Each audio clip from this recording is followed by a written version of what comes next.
So anyway, Donald Trump's cabinet so far, he's just about done. He's still got a few positions here and there to fill, but as we've gone through his cabinet, I have to say that I really have been pleasantly surprised, folks. I really have been with Donald Trump, and I think it's possible. I don't want to get too optimistic too soon, but I think it's possible that Donald Trump actually really will genuinely govern as a conservative. But there's one thing I think we have to be very careful about as conservative Christians, and those of us that are either enthusiastically supporting Donald Trump or tentatively supporting Donald Trump, okay, whichever one you're on, let's make sure we don't set unrealistic expectations for his conservative purity, all right? Because I think most of us can agree Ronald Reagan was a great president, wasn't he? I think Ronald Reagan was one of the greatest presidents in the history of this nation. However, I also remember the Ronald Reagan years. And during those years, Ronald Reagan did do things and did make decisions that were liberal decisions. He gave in to liberal Democrats in several different cases. And Ronald Reagan, by the way, he would put people on the Supreme Court sometime that ended up being centrist moderates that sided with the liberals half the time. People like Sandra Day O'Connor. So Ronald Reagan, and there were times, believe it or not, where Ronald Reagan would name federal judges and appellate court judges who were actually liberal Democrats. Some of them were pro-abortion. Ronald Reagan did these things. Now, with Reagan, he did way more conservative things than he did liberal things. Can I remind you folks, the last time there was a massive amnesty that happened in this country where millions of illegal immigrants were just flat out given amnesty? Can I remind everybody when that happened? That was 1986, and it was Ronald Reagan that signed that. Now, in all fairness, later on, Ronald Reagan would go on to say this was one of his biggest failures, one of his biggest decisions that he regrets, that he thinks he was wrong about. But still, it was Ronald Reagan who did the amnesty thing. It was Ronald Reagan who actually, believe it or not, regarding taxes, has a mixed record on taxes. The overall top marginal tax rate, conservatives love bragging about this, and rightfully so, because when he came into office, the top marginal tax rate was 70% in this country. Liberals loved it. By the time Ronald Reagan left office, it was 28%. 28%, more than 10% lower than it is now. So the richest of the rich in America had a 28% top marginal tax rate.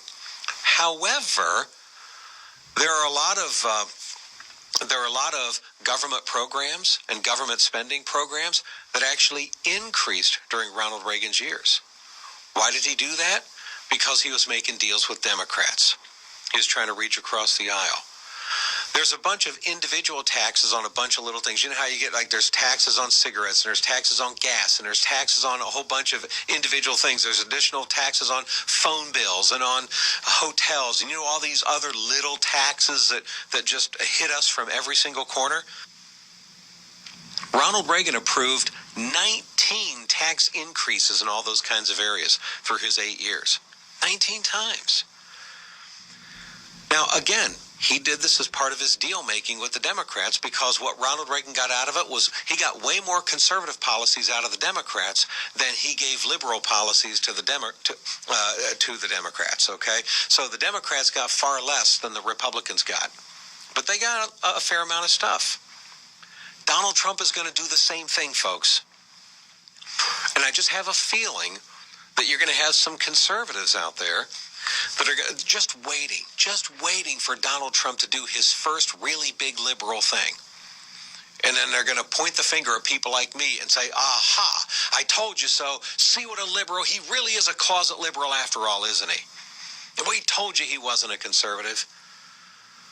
Folks, let's not be unrealistic. Let's give the man a chance. Let's see how he governs. So far, I'm pretty pleased with the decisions that he's made. I want to read to you from CNN, of all places. CNN's headline says this, quote, Donald Trump's cabinet a boon for conservatives. And here's CNN's observation, quote, Donald Trump might have been a conservative hiding in plain sight this whole time. The president-elect, who ran on populism rather than ideology, was once viewed as a political apostate by many conservatives, but he might represent the movement's most significant governing moment since Ronald Reagan. And by the way, folks, I don't remember CNN doing any stories in 2008 about how Obama's cabinet was, quote, the most liberal yet. But anyway, CNN goes on. Trump is assembling a conservative dream team of domestic cabinet appointments that promises to move swiftly to dismantle the Obama administration's legacy in health care, education, labor, and environmental policy. Matt Schlapp, chairman of the American Conservative Union, says that Trump's cabinet could turn out to be the most conservative in years. He says, quote, it's really a conservative cabinet, and a lot of conservatives are really happy. I've had Reagan people come up to me and say this is even more conservative than Reagan's cabinet was, end quote. And that's the chairman of the American Conservative Union, folks. CNN goes on. Donald Trump's turn to the right was first evidenced in his pick of Mike Pence, a longtime favorite of social and evangelical conservatives, as his vice presidential running mate. And it's been reinforced ever since, including this past weekend. Just on Saturday, the president-elect named South Carolina Representative Mick Mulvaney as his budget director. Mick Mulvaney is the co-founder of the House Freedom Caucus, the rebellious anti-establishment group. In other words, they're a hardcore conservative group. And the co-founder of that group is who Donald Trump named as his budget director just this past Saturday.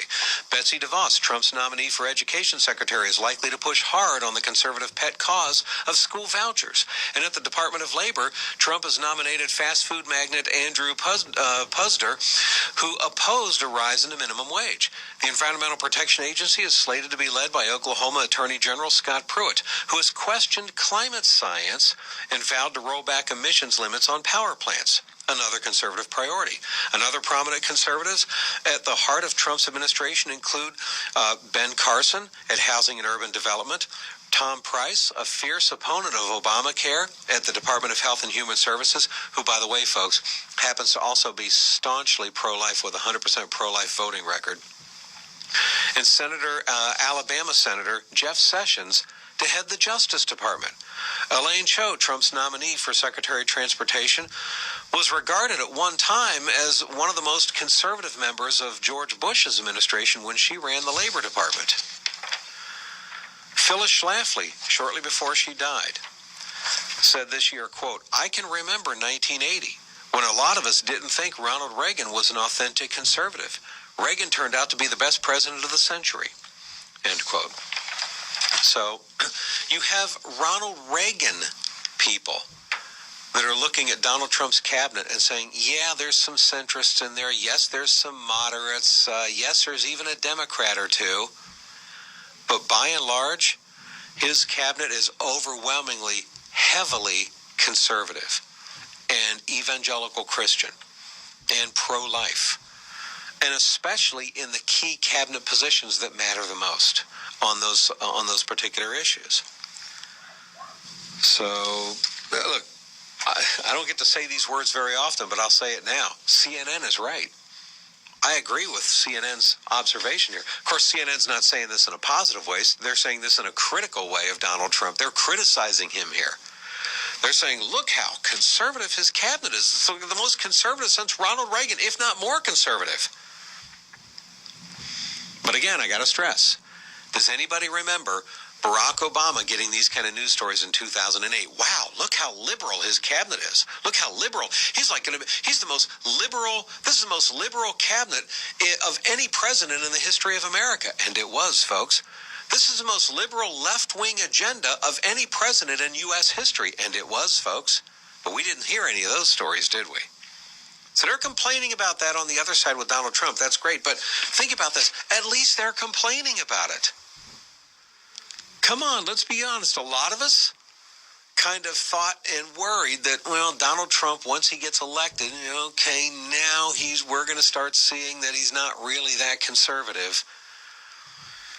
I wouldn't have been surprised, folks, if by this time CNN wouldn't be running stories saying Donald Trump proving himself to be much more of a centrist and moderate than many people feared he might not be, and whatever. But we're not seeing those kind of stories, are we? So let's just be careful not to expect 100% conservative purity out of him. It can't happen. No one can function in the role of president that way. He couldn't get away with it. Ted Cruz wouldn't be able to get away with it. So anyway, other stuff in news and politics we'll dive into it next couple minutes from now. Here